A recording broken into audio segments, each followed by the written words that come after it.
Unasema Matiang'i the 6th. Nani wacha nikwambie. Unajua Matiang'i ile kitu unafanya Matiang'i wa Kenya wanasema si hata wakisi. Not even Arama myself. Because I've had other people talking about it there. Ile kazi alifanya. Akikuwa ICT, you know what he did? Yeah. Digital.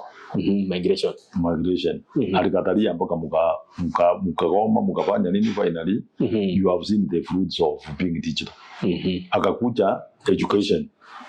You can see how it was. You know, if you do something when you are in a certain position, like even kuweka magari yote ya primary and secondary schools kuwa yellow. You know that's a mark. Sure. Because since independence, we have been having these schools. Nobody thought that we wanted to work a yellow passes so that you ukiona gari ikipita pale mbali unajua ile ni ya shule. Ya shule. That is a mark. He has left. Ukienda wakati ya capitation, shule pesa. Before schools siwezi kufunguliwa, already ilikuwa imefika hapo. And go and ask the principals, they will tell you. Go and ask the schools, they will tell you that wakati ya Matiang'i, we used to get capitation good time. Matiang'i could be in a school very early in the morning without even telling the administration that I'm coming there. You know Matiang'i hata chief huko anajua. Yani Matiang'i ni mtu mmoja alikuwa anataka kuenda Kisii on his way. Kama anasema anaambia driver anasema vitu vingie hiyo shule iko karibu hapa. Hiyo whatever he has seen. Na ndio anakuta pale, anaenda anaingia kwa klasi anakuta hakuna mwalimu anafundisha. Hii serikali ya sasa hivi tuseme Commission of Education Ogamba aige mambo na afanye venye Matiang'i alikuwa anafanya ama endelee kukaa kwa ofisi. You know, I think Ogamba alianza hii maneno ya cut. Unajua hakuna kitu kibaya kama mtu atolewe na wewe ingia hapo. You don't even know how to PF.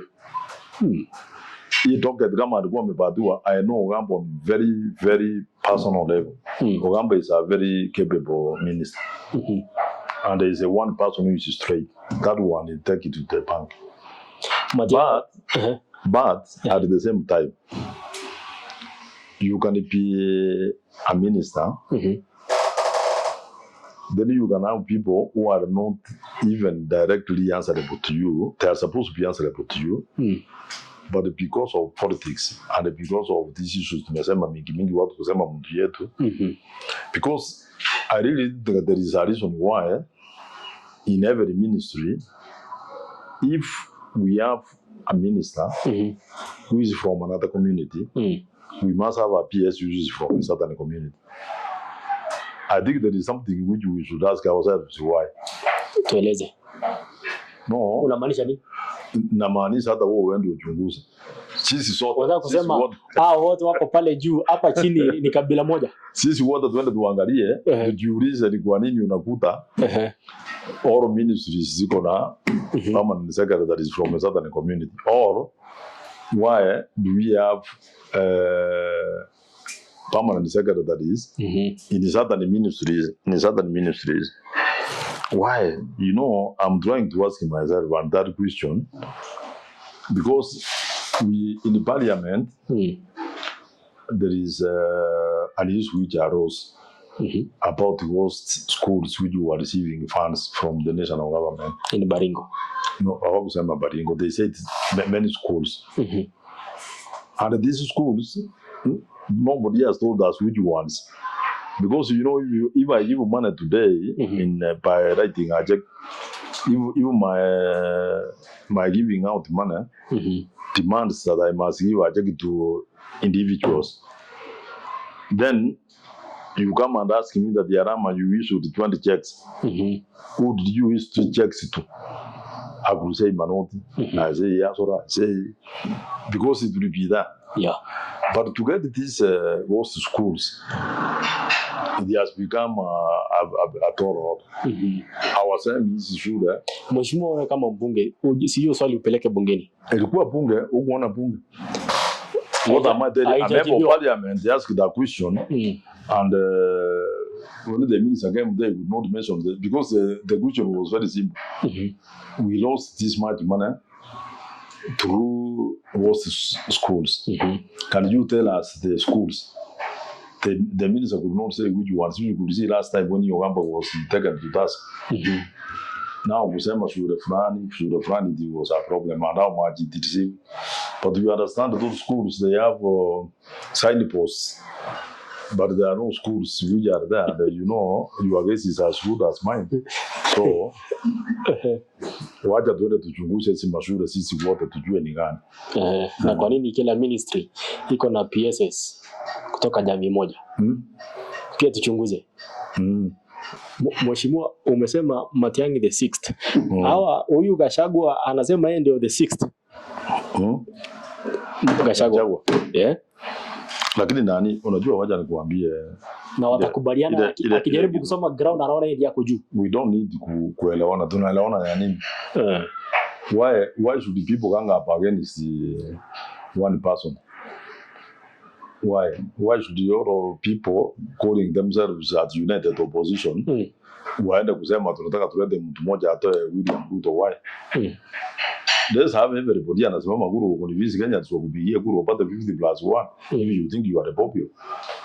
Hii maneno ya united opposition ya atuwakutana walete mtu mmoja, I'm against it myself. Unasema Matiang'i aende paka mwisho? Yes, kama watu wanampenda watampigia guru. Why not? Kasongo hizi katikati? No, but yakipita katikati apate kura, si that it means Wakenya wanamtaka. Why we say if William says amefanya kazi, kama amefanya kazi hii kupita katikati sijui inatokea wapi. You will just win. If kama hajafanya, he has also said kama hajafanya yeye aende nyumbani. So why are the people fighting that wacha tukutane watu tano? You know that is tribal. I think that tribal for it. How? Now, why are they saying that wakutane wakue wapeane mtu mmoja aende kutoa huyu kwa nini? Why? Labda tuambie unajua uko kwa hiyo opposition. No, I'm telling Matiang'i as Jubilee afai tuendelee mpaka mwisho.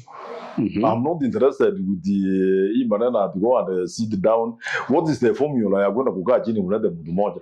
Na yeye mtu mmoja mnaenda kuleta mtakuwa mnamwambia nini? Hata sasa wa Kikuyu, wa Kisii, Waluja na Wajaruo tumeungana tuende kutoa Mugari nchini. Is that democracy in this republic? It's not democracy. William Ruto is the sitting president. According to him, he has done what he has done. So, if Kenyans, the majority thinks he has only done anything, wacha Matiang'i asimame aende mwisho. Wacha Rigathi asimame aende mwisho. Wacha Kalonzo asimame aende mwisho. Wacha Chakoya asimame aende mwisho. Wacha kila mtu asimame aende mwisho. Kenyans will vote for the person among those people who are defined. The one that watakuwa naona huyu ndiye anastahili kwenda kupigiwa kura. Unajua hii maneno tukienda namna hiyo we make another mistake. We elect our president because we came together as communities. Alafu kesho tuanze blame games again. Must go. We are not going to live in Kenya by saying must go every now and again. This one is enough. So kila mtu aende kifika mwisho. And you know, Manoti, the constitution of 2010, those people were not stupid. Only they said that you must run a 50 plus 1. They were not stupid. So that if you don't run a 50+1, it means half of you cannot rule if you don't have more than half of people you want to rule. So that we go now for runoff between the number 1 and number 2. Then now that will be a clear indication that whoever would come out with the majority votes is the one who will rule. That was the intention. Kujaribu kuangalia wote wakienda Matiang'i, Tugo, Ruto, Kalonzo, Gachagua, kutakuwa na runoff. Yeah, of course they will have a runoff. Number 1 anaweza kuwa. If they don't have a runoff, then it's better for Kenyans. If they have a runoff, it's still much better because now that is people who voted for other people who voted for the person. Do you have that budget? Which one? Yeah, runoff. Runoff? Why can't we have a budget for it? I mean, can we miss money for doing an election like a runoff for 2 people? It must be that. Last month. And even if it's not that, that work was weird. Runoff, we find our work at the runoff budget once again. They must also get time to do campaign 3 months. So within 3 months, parliament will be there to put the budget for them. So the problem budget does not arise.